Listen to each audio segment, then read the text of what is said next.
So I have a question about uploading stuff. What Yes, about, like, because I teach research as well. If I wanted to upload a PDF of a research article in the middle of this, what's the easiest yes. way I to do? haven't. I have never uploaded a PDF, but we can take a look at what happens if we upload one. I was just So curious, like, yeah, I think there are two ways in which you can do this. I think probably one would be link to a Canvas file or a Canvas section where you have your PDF. okay. But I have never done it, so let me check. I have a PDF here. I don't know what this is. Let's see what happens if I upload it. Oh, okay. So it converted it to a document. Oh, that's messy. Okay. But let's see how it looks. Yeah, I have never done that PDF thing, but as I said, I think it should be really easy. Oh, it doesn't look that bad, in fact. Oh, yeah, because that's a PDF of like another Yeah, PowerPoint. that's a PDF that I uploaded, so they were like the slides. Well, it No, actually you're doesn't right. look I would that just have bad. to go in and like play with it to see what a Yeah, research article would exactly. look like. But I Let like me what do you it. said about just linking it. As long as the research article is in the Canvas module, just linking it would work Yes, yes. In well. fact, I can do it. Let me check. That might be useful. Uh, Um, Probably should but have. I mean, I can see how it would be if, like, at a point in your lecture, you want them to stop and like read a chunk of a research Yes, article, like you would yeah, want to put that yes. in there. Let's see it. So here's my PDF. So what it looks like is like it converts your text into slides already. I think that's what it Okay. does. Yeah. So it might be better in that case to add more like a link uh, Mm-hmm. to Dropbox or something like that, so that when they hit on it, they see it. Yeah, it was converted, as you can see, into slides. Wow, it converted the whole article, Yeah. the whole Sorry, we just paper. That's perfectly fine. That's perfectly fine. Just erase this for is. What else can we do with this? Well, the other thing, let me talk about audio files. The way I do it is I generally use another program to create my audios with music and those type of things to make it sound better. I use Audacity for that, but you can do it in a number of ways. If you hit, again, this button and you click media and you hit audio, it already has this record version here. So you can just use that to save. So you see 3, 2, 1, and now you can start recording and those type of things. So you don't need to have any additional software to create your audios. You can do it right away from this, and you can re-record and can erase very easily. All right, so I'm just going to create a small video, a small audio. So this is a small audio as a demonstration of how you do this. I just click add to Sway. After you upload it, you'll have some options here to add some text to the audio, an explanation of what it is. And this is also where you can add subtitles. The process of subtitles is a little bit long.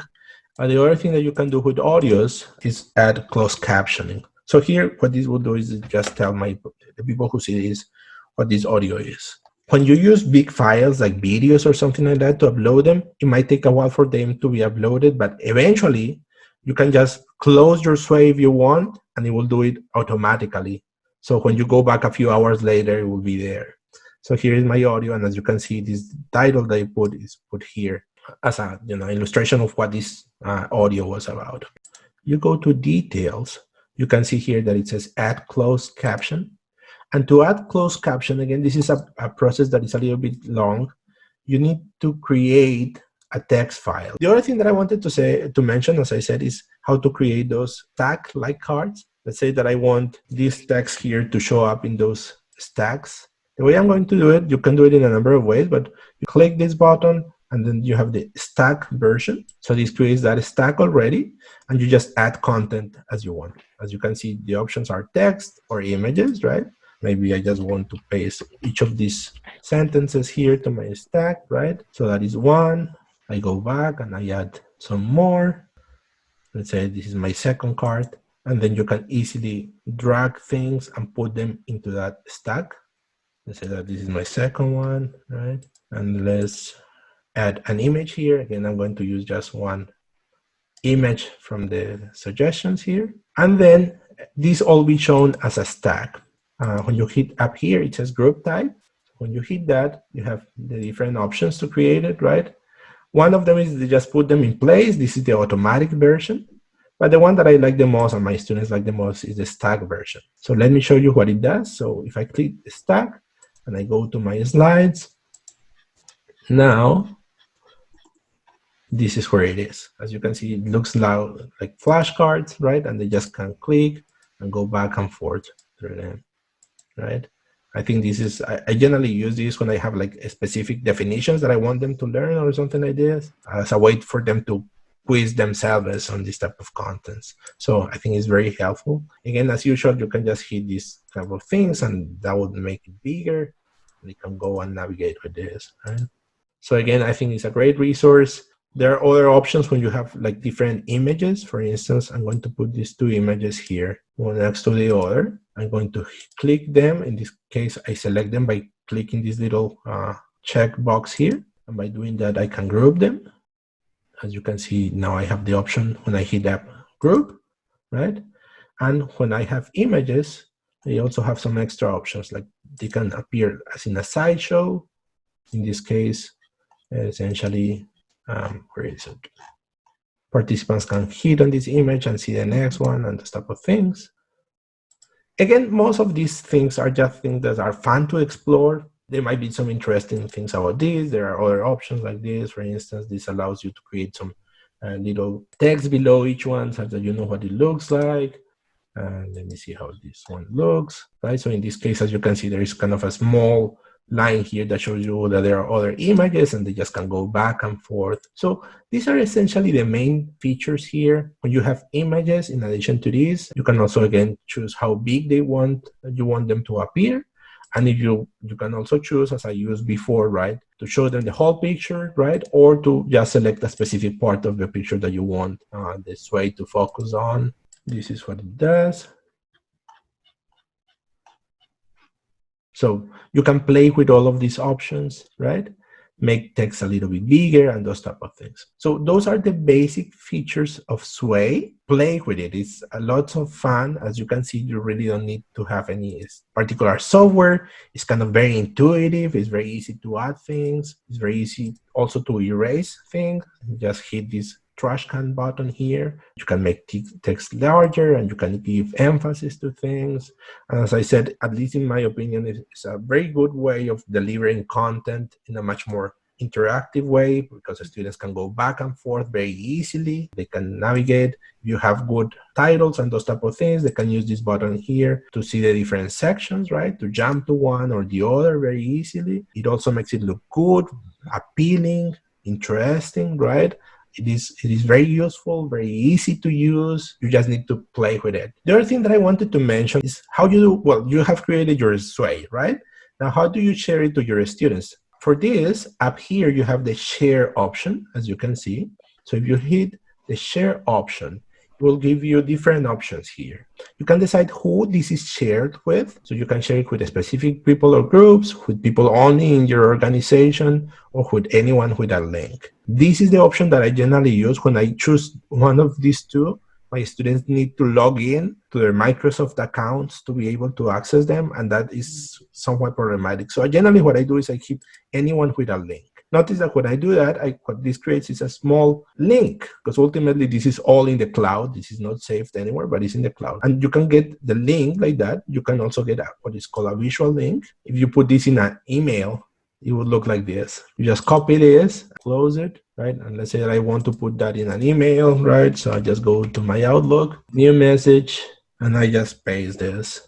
And this is what it looks. But what I generally use, rather than that, is in Share, anyone with a link, I get an embed code. And this I use because it's very useful to integrate with Canvas, right? So if you hit and get an embed code, this is what it appears. You can copy it to the clipboard, close, and then you go to your Canvas. I'm just using one of my regular courses, right? Let's say that I want to add, when I go to this module here, I just hit create a page. I call it lecture, let's say from today. You create your page, hit edit, and you can do it in a number of ways here. The one that I prefer here is just hit here where it says HTML editor, and you can just paste the code here and save it. So, is there a reason that you do it that way rather than just listing it as a link? Let's see how it works.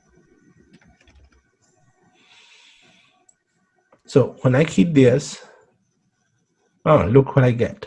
So I had never tried it that way, but it looks like it doesn't work very well. So the way I do it, as I said, generally is by creating a page. So again, let me try and do this again. All right, so again, as I said, I just hit share and get embed code. Oh, by the way, if you hit share, notice that you can invite people to view your slides or your sway or to edit it. So Okay. it allows you to work in groups with this. But I just want people to view it, and I get my embed code. As I said, I just go to my sway page, to my Canvas page. As I said, you can do it by way of the HTML editor. Just hit paste that code that you get. Right? So when my students open Canvas and they hit on that page, this is what they see. Integrated to Canvas, right? And they can make it That bigger does if seem they like want. the easiest way. Yeah.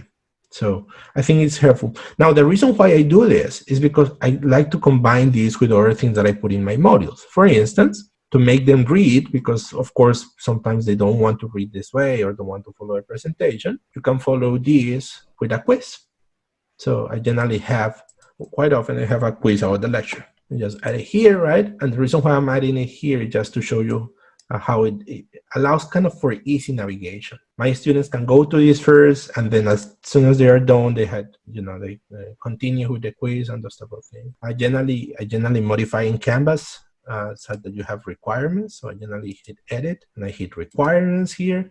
So this means that my students need to complete, let's say, in sequential order. The lecture, here's where my sway is. I generally add them to, as soon as they are done, mark it as done. And then I add the requirement of the quiz, right? Mm-hmm. So they just have to submit. My point is that by doing this, right, students can easily navigate this, right? So you can start with the lecture. They have to go through a lecture, at least read it, then take a quiz about the sway, and then continue with another sway or with a discussion forum or something like that. So I think having it as a page allows you to integrate those type of things very easily. Mm-hmm. I think that pretty much adds all things. There are more options that you can, for instance, there is an accessibility view. Mm-hmm. That way you make it very accessible, and what it does is it makes these, fonts bigger and those type of things to allow, students who have visual disabilities and those type of things, right? That is another option that you can use. You can also save it as a template so that you can use it later on. And you can also easily export it as a Word document or as a PDF. What does it look like when you export it as a PDF? It looks, let's take a look at the PDF so you can see how it looks. Because that would be another way that you could upload it into Canvas. Yes, yes. For students to save to their computers. Exactly. As you want to share your slides or something like this. Yeah. So this is the same that I've been working on. Yeah. Notice that it also includes links to the audios. Okay. We'll take them back to Sway, but essentially this is how it looks like. Yeah. So it's not bad at all. So do you use this just for your classes that are exclusively online, or do you use this as your presentation format for your face-to-face classes? I generally use them only for my online, mostly because, as I said, what is characteristic of Sway is the narrative form. Because I'm kind of narrating a story and I want them to go at their own pace as they go through this I use online. I think for face-to-face, PowerPoint is better in the sense that you're controlling the rhythm and the pace, and you decide. This is more for a situation in which the reader or the people who is seeing it can navigate through this and go back and forth and jump and those type of things. So yes, it can be easily used for face-to-face. I see no problem in using it, but I think it's much more effective. I think PowerPoint is much more effective in a face-to-face content. I can see how, for one of my classes I'm thinking of in particular in the summer, I use a lot of multimedia. I like to embed videos and stuff. And even though it would be synchronous online this summer, I might use this just so it's easier. Because then, if you use PowerPoint, you're having to toggle back in between windows. Yes. But yes. And for my online classes these days, I generally pause the Sway, but I also lecture I have mini lectures, and I generally lecture from the Sway. So I essentially think that is what you were aiming at, right? So I can show them, I have this video here, let's watch it, and those type of things. So I think it's very navigatable. Right? Yeah. Okay, so are there any other questions? I don't have any more. You answered all of them. All right, well, my pleasure. I hope it was useful. Yeah, this is so helpful. Thank you.